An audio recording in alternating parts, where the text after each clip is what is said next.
अस्सलामु अलैकुम वरहमतुल्लाहि वबरकातुहू। उम्मीद करता हूँ आप सभी हजरात खैर व आफियत से होंगे।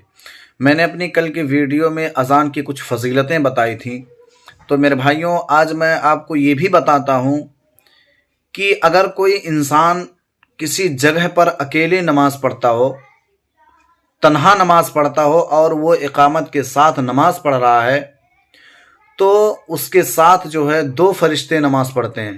अगर कोई शख्स इकामत के साथ नमाज पढ़ता है, दो फरिश्ते उसके साथ नमाज पढ़ते हैं मिलकर के।